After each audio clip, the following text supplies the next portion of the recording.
솔로몬은 전도자로서 많은 가르침을 주었습니다. 솔로몬의 가르침은 단순한 지혜나 일반적인 철학이 아닙니다. 솔로몬의 가르침은 무엇보다 자신의 이 경험을 담은 가르침이었습니다. 그리고 세상에서 가장 뛰어난 사람의 가르침이었습니다. 솔로몬은 이 전도서에서 1장을 시작하면서 헛되고 헛되니 모든 것이 헛되도다 라고 말하였습니다. 그리고 이 12장을 마무리하면서 12장 8절에서 마찬가지로 헛되고 헛되니 모든 것이 헛되도다. 이 전도서의 이 주제는 헛되고 헛되다 라는 것을 우리에게 말하고 있는 겁니다. 처음 시작을 헛되고 헛되니 모든 것이 헛되다. 그리고 마지막도 헛되고 헛되니 모든 것이 헛되다 하면서 문학적으로 보면 수미 삼관법을 동원하여서 이 전도서를 통하여서 인생이 허무하다는 것을 우리에게 말하고 있습니다. 그런데 솔로몬이 이렇게 인생의 허무함을 우리에게 강조하며 말하는 이유는 무엇인가 하면 이런 인생이 허무하니까 너희들은 하나님께 돌아오라. 이것을 말하기 위해서 솔로몬은 우리가 살고 있는 인생이 허무하다는 것을 말하는 것입니다. 예를 들어 보면 우리가 아픕니다. 우리가 아픈데 아주 심각한 질병에 걸렸습니다.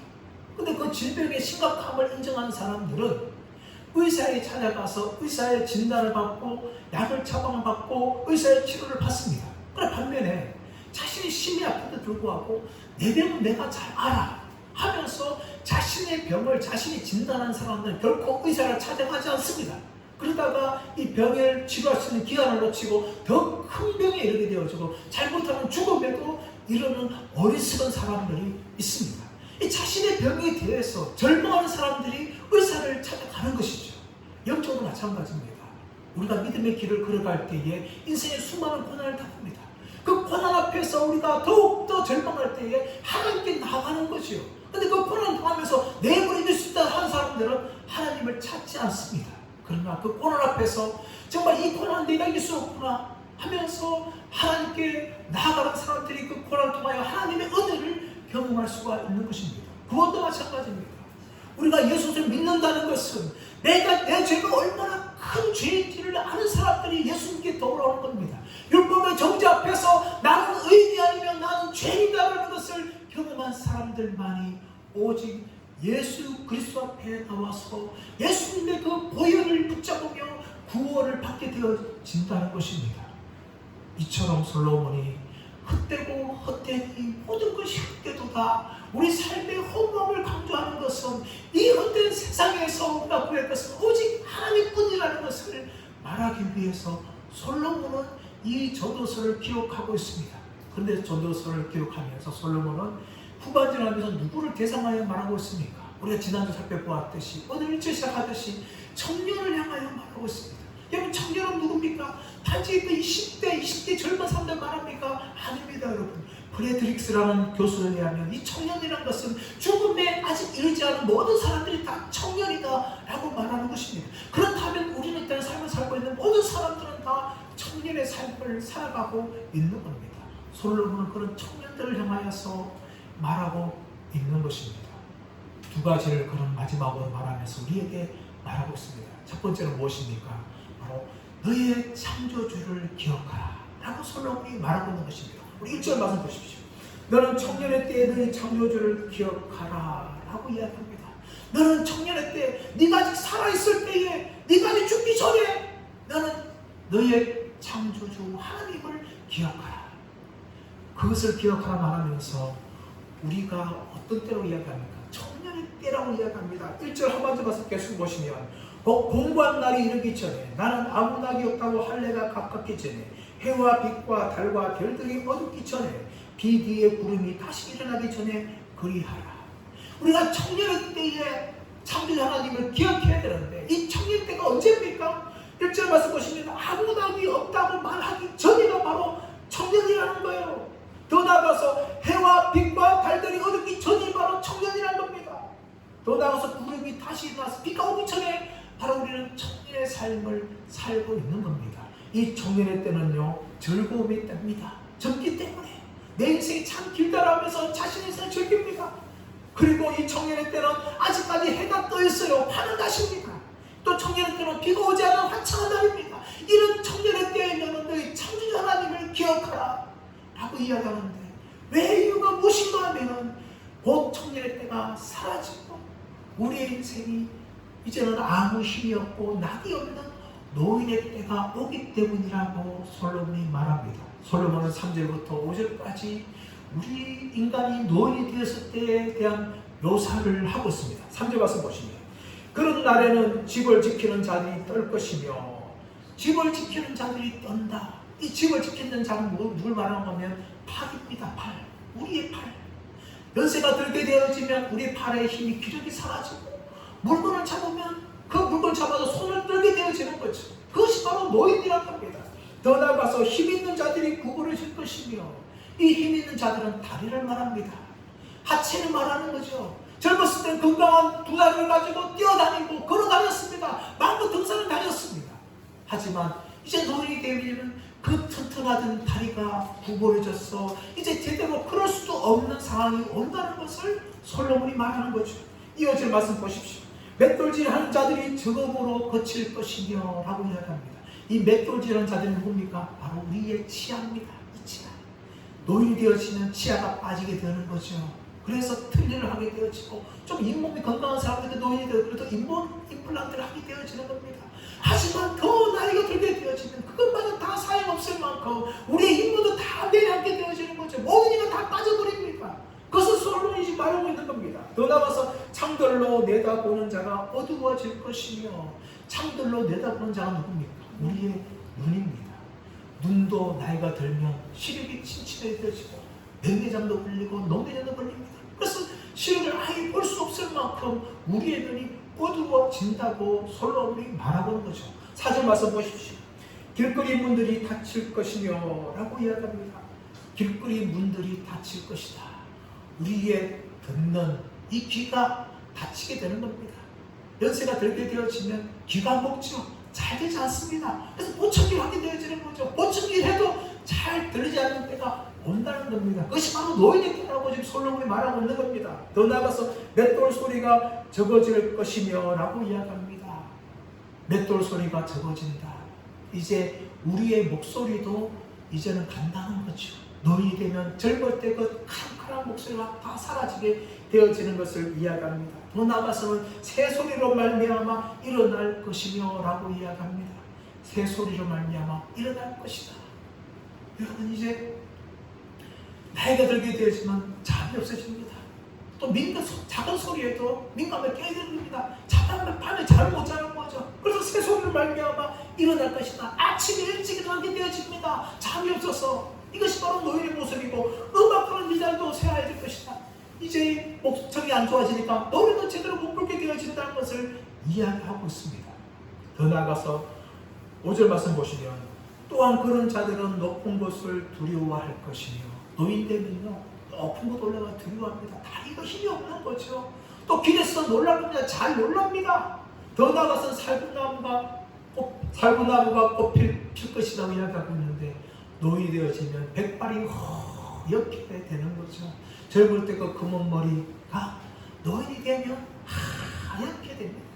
물론 요즘 빨리 좀 흰머리가 많은 사람들이 많아집니다. 하지만 노인이 되면요 아무리 머리가 검은 사람들이랄지라도 다 백발이 되어지는 것이죠. 이 살구나무가 꽃이 필 정도로 완전히 머리가 하얗게 되는 것이 노인입니다. 더 나아가서는 메뚜기도 짐이 될 것이며 라고 이야기합니다. 메뚜기, 여러분 얼마나 작습니까? 근데 그것마저도 이제 기력이 없으니까 들지 못한다는 겁니다. 그것도 짐으로 느껴질 만큼 이제는 힘이 없어진다는 것이 바로 노인의 모습이라고 이야기합니다. 더 나아가서 정욕이 거칠이니, 이 정욕이라는 것은 육신의 정욕을 말합니다. 성욕을 말하죠. 젊을 때는 성욕이 누구나 다 건강한 사람 다 있습니다. 하지만 늙게 되어지면요 이런 제 성욕조차도 다 사라지는 겁니다. 열왕기하 1장 말씀 보시면 다윗이 늙었을 때의 모습을 보여줍니다. 다윗이 중년 때 젊을 때는 얼마나 많은 여자들 두었습니다. 또 밧세바의 가늠도 그때 저질른 겁니다. 그런데 이 다윗이 이제는 나이가 들어서 이제 죽음의 임박한 가운데 있으니까 아무리 이불을 덮어도 몸이 따뜻하지 않은 거예요. 그래서 신하들이 어떻게 합니까? 이스라엘 땅에서 정말 이쁜 이 이쁜 여자 중에서 아주 젊은 여자 소녀를 한 명 뽑았는데 그 소녀 이름이 아비삭이었습니다. 이 아비삭을 하여금 다윗이 옆에 누워서 몸을 따뜻하게 하려고 하였는데 다윗이 어떻게 합니까? 아비삭과 동침하지 않았다라고 이야기하는 것이죠. 늙으면 이제는 성욕도 다 사라지는 게 노인입니다.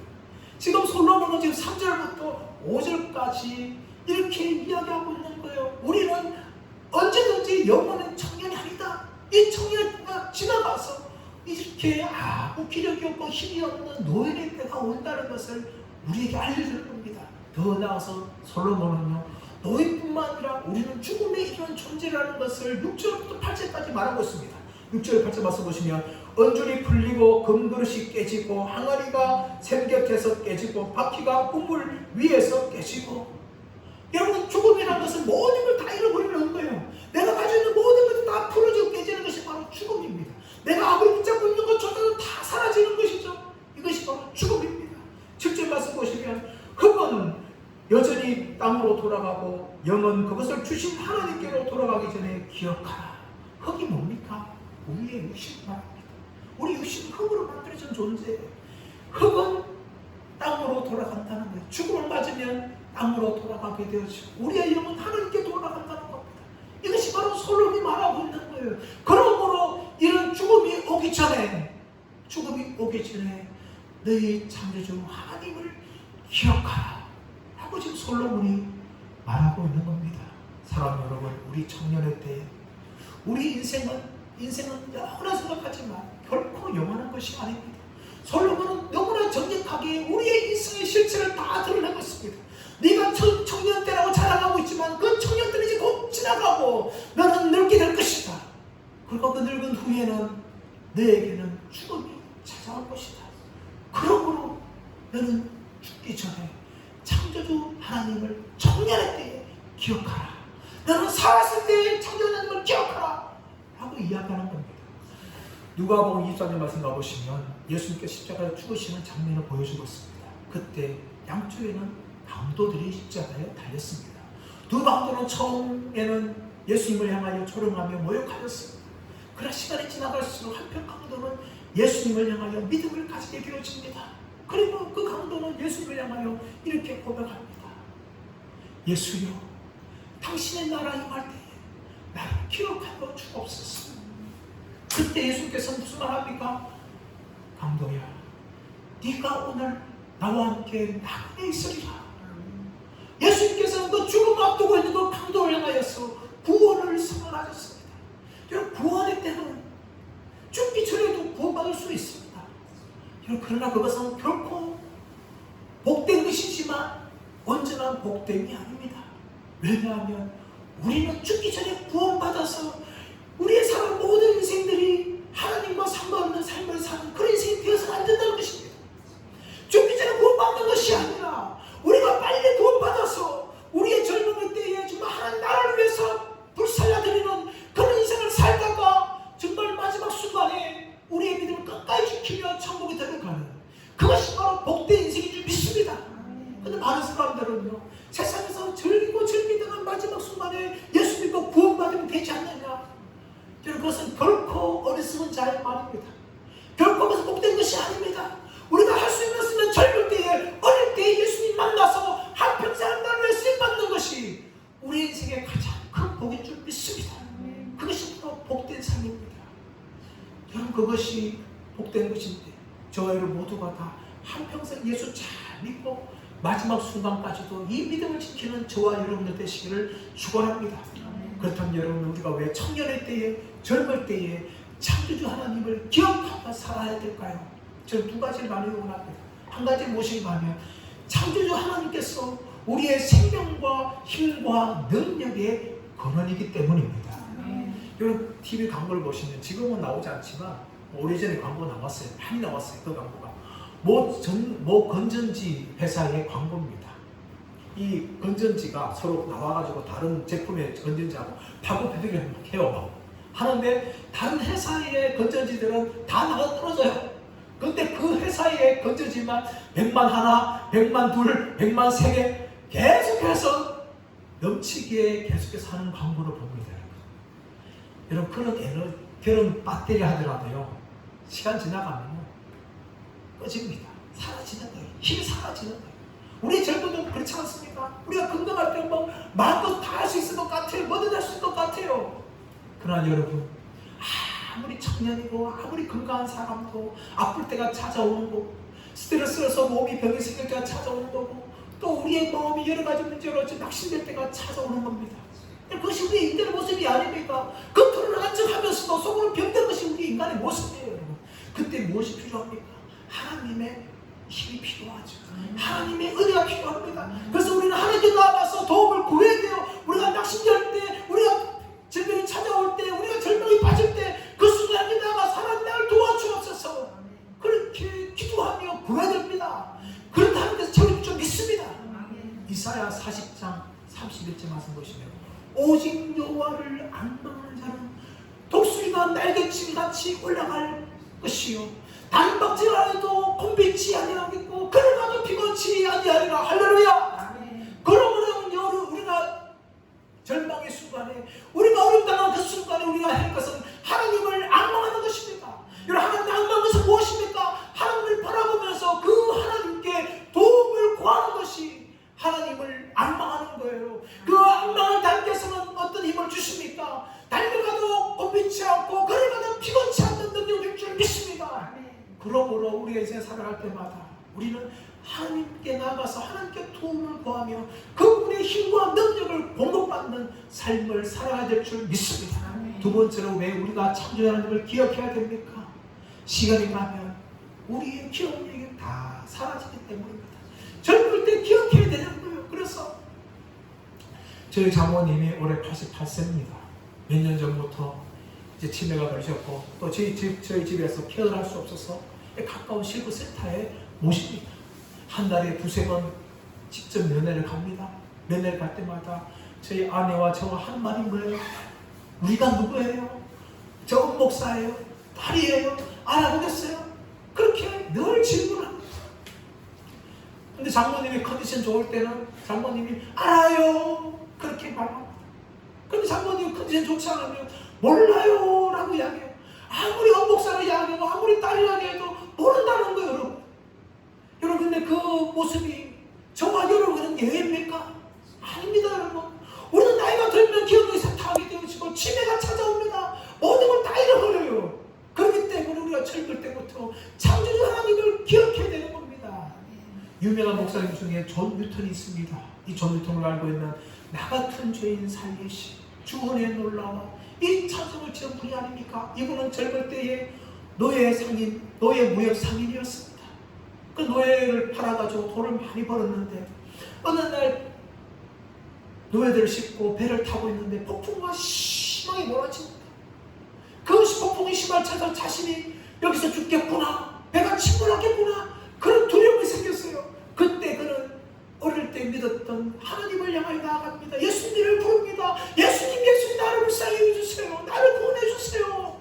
그렇게 예수님께 도움을 구하고 예수님의 은혜를 말미암아 이 배는 잠잠하게 폭풍우를 지나가고 살았습니다.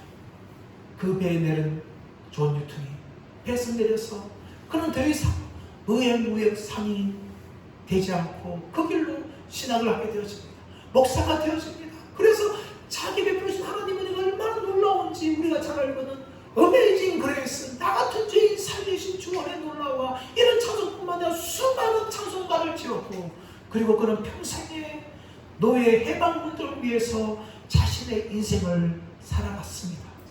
이렇게 살았던 존 뉴턴이 마지막에 죽음을 앞두고 자신을 찾아온 사람들이 이렇게 말합니다. 나는 2가지를 명확하게 기억하고 있다. 하나는 내가 큰 죄인이랄 것이다. 또 하나는 예수 그리스도께서는 위대한 구주시라는 것이다. 이 2가지를 내가 기억하고 있다 라고 이야기합니다. 사랑 여러분, 마지막 순간에 우리가 기억해야 할 것은 무엇입니까? 바로 예수 그리스도께서 나의 구원자 되신다는 것입니다. 목회를 하다 보면, 신방하다 보면 연세가 아주 많이 드셨는데 평생 믿음의 길을 걸었던 분이 마지막 순간에 치매에 걸려가지고 나 예수님 모른다고 그렇게 치매에 걸린 말하는 분들이 계세요. 참 안타까운 것이죠. 물론 그것은 병입니다. 그것뿐이 그런 것이 아니에요. 그것과 보고 상관없어요. 하지만 우리가 마지막 순간에도 예수님이 나의 구원자라고 분명하게 고백하고 죽는 것이 얼마나 큰 것인 줄 모르겠습니다. 저희 모두가 다 마지막 순간 인생의 마무리 그때에도 예수님이 나의 위대한 구주라는 이 믿음의 고백을 할 수 있는 저와 여러분들 되시기를 예수님의 이름으로 축원합니다. 두 번째, 전도자인 솔로몬은 무엇을 가르치고 있습니까? 바로 하나님을 경외하라 라고 이야기합니다. 9절 10절 말씀 보십시오. 전도자는 지혜자여서 여전히 백성에게 지식을 가르쳤고 또 깊이 생각하고 연구하여 잠언을 많이 지었으며 전도자는 힘써 아름다운 말들을 구하였나니 진리의 말씀들을 정직하게 기록하였느니라. 그런 솔로몬은 전도자로서 이 전도서를 기록하였습니다. 많은 지식들을 가르쳤습니다. 또 많은 잠언들을 지었습니다. 또 힘써 아름다운 말을 구하였습니다. 그리고 성경은 문학 작품이에요. 이 성경 안에는 역사서도 있고 서신서도 있고 예언서도 있고 시가서도 있고 이런 많은 문학의 형태가 있어요. 이 전도서는 지혜서로서 위대한 문학 작품입니다. 오늘 말씀 보시면 솔로몬이 이 전도를 통하여서 많은 지혜를 가지고 지식들을 가르쳤습니다. 또 많은 지혜의 말 자문을 기록하였습니다. 또 예술 작품 같은 아름다운 말들로 많은 책을 기록을 했다라고 이야기하고 있습니다. 그러므로 여러분 이 전도서는요 위대한 지혜의 문학서입니다. 하지만 여러분 이 전도서는 사람의 손을 통해서 문학 작품이지만 동시에 성령의 감동으로 된 하나님의 말씀인 줄 믿습니다. 디모데후서 3장 16절 말씀 보시면 모든 성경은 하나님의 감동으로 된 것이 교훈과 책망과 바르게 함과 의로 교육하기에 유익하다라고 이야기하고 있어요. 모든 성경은 하나님의 감동으로 되었다. 성령의 감동으로 되었다 이야기합니다. 그런데 이 사도 바울이 말하고는 이 모든 성경은 무엇을 말합니까? 사도 바울이 말하고는 이 모든 성경은요 아직까지 신약이 완성되지 않았어요. 그러므로 이 모든 성경은 구약 성경을 이야기하고 있는 거예요. 이 구약 성경은 무엇을 이야기하고 있습니까? 바로 전도서가 포함되어 있는 겁니다. 전도서는 단순한 인간의 작품이 아니라 성령의 감동으로 된 하나님의 말씀이라고 이야기합니다. 그래서 디모데후서 3장 말하는 것처럼 교훈과 책망과 바르게 함과 의를 그렇게 유익한 것처럼 모든 것이 우리의 영혼에 유익한 말씀이라고 이야기합니다. 그런데 그 말씀이 어떻게 유익하고 있는가 하면 11절 말씀 보시면 지혜자들의 말씀들은 찌르는 책집들 같고 회중의 스승들의 말씀들은 잘 박힌 목 같으니 다 한 목자가 주신 바이니라 라고 이야기하고 있습니다. 지혜자들의 말씀들은 뭐 같다고요?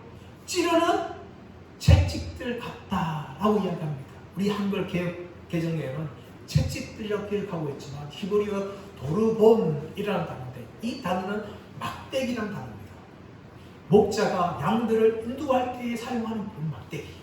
그 막대기 끝에는 날카로운 가시나 못이 박혀 있어서 짐승들을 막아내고 또 양들이 잘못된 가운데 찔러가지고 바른 길로 가게 하는 도구가 바로 이 막대기입니다.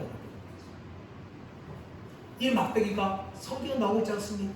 시편 23편 4절 말씀 보시면 내가 사망의 음침한 골짜기로 다닐지라도 두려워하지 않을 것은 주께서 나와 함께 하시리라. 주의 지팡이와 막대기가 나를 안위하시나이다 라고 고백하는 그 막대기가 바로 여기에 나오고 있는 겁니다. 목자들은 그 막대기를 가지고 양들을 바른 길로 인도하는데 그것을 사용하는 거죠. 그래서 양들이 잘못된 길로 가지 않도록 막아줍니다. 낭떠러지 떨어지지 않도록 다른 길로 가지 않도록 이 막대기로 목자는 양들을 인도하는 그 사명을 합니다. 더 나아가서 회중들의 말씀들은 잘 박힌 못 같다라고 이야기합니다. 그럼 못은 잘 박혀야 돼요. 못이 엉성하게 박히면요 금방 그것을 못을 걸면 뽑히게 마는 거죠. 그래서 못을 잘 박아야 되는 거죠. 텐트를 칠 때에도 못을 땅땅땅 하면서 땅이 잘 박아야 바람이 불어도 텐트가 날아가지 않습니다. 배도 마찬가지입니다. 태풍이 올 때에 그 배를 어떻게 합니까? 배를 튼튼한 잘 박힌 말뚝에 묶는 거죠. 그래야 태풍이 와도 그 배가 그 태풍에서 떠내려가지 않는 겁니다. 하나님 말씀이 뭐와 같다고요? 우리를 바른 길로 인도하는 막대기와 같고, 우리의 영혼이 세상 가운데, 죄 가운데, 또 마귀의 유혹 가운데 넘어지 않도록 우리를 지켜주고 보존시키는 잘 박힌 목 같다고 이야기합니다. 여러분, 우리의 믿음이요, 이 진리의 말씀에 잘 붙들리지 않으면 이단의 공격하면 넘어갑니다. 안타깝게도 정말 오랫동안 예수 믿은 사람들, 교회에 번선하고 집사 장도하는 사람들이 이단에 미혹돼서 넘어가는 사람들의 이야기를 가끔 듣습니다. 왜 그런 일이 납니까? 잘 박힌 목처럼 그렇게 박히지 않은 거예요. 그렇게 매이지 않은 거예요. 왜 우리가 세상의 유혹과 마귀의 유혹에 그렇게 넘어갑니까? 잘 박힌 목처럼 그렇게 박히지 않은 겁니다. 그렇기 때문에 마귀의 유혹에, 이단의 유혹에, 세상의 유혹에, 죄의 유혹에 우리가 많이 흔들리고 넘어가고 떠내가는 일들이라는 겁니다. 여러분, 어떻게 우리가 믿음을 지킬 수 있습니까?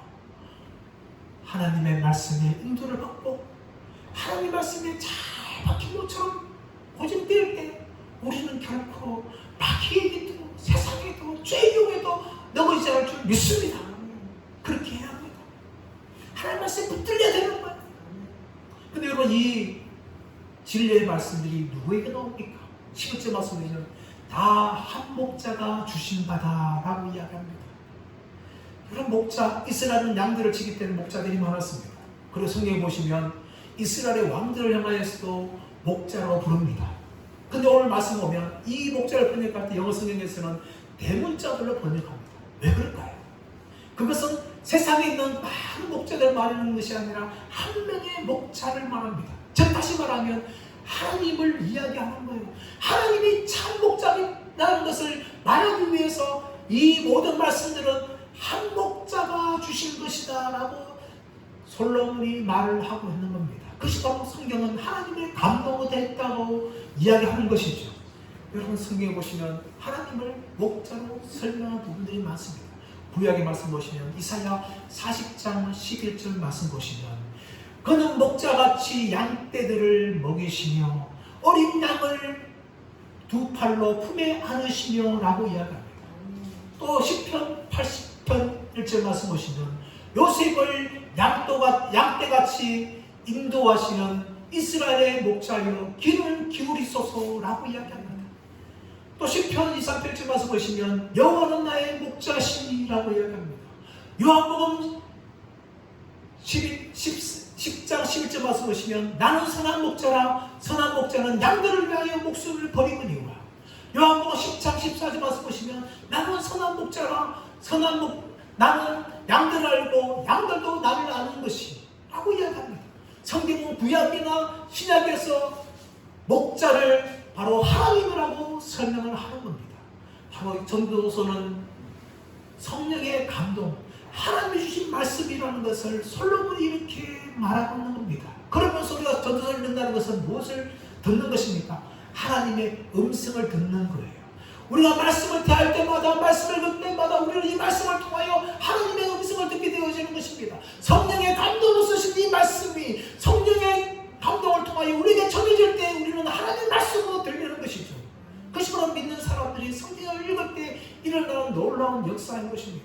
근데 성경을 읽으면서도 이것을 인간적인 말로 대할 때, 사람 말로 대할 때 그 성경은 사람의 말로밖에 들리지 않습니다. 그러나 우리가 이 성경이 하나님의 말씀을 좀 믿고 그 말씀 앞에 귀를 기울이게 되어지면 이 성경을 통하여 하나님께서 말씀하시는 하나님의 음성을 들을 줄 믿습니다. 여러분, 전도자인 솔로몬은 이렇게 말하면서 우리에게 두 가지를 말합니다.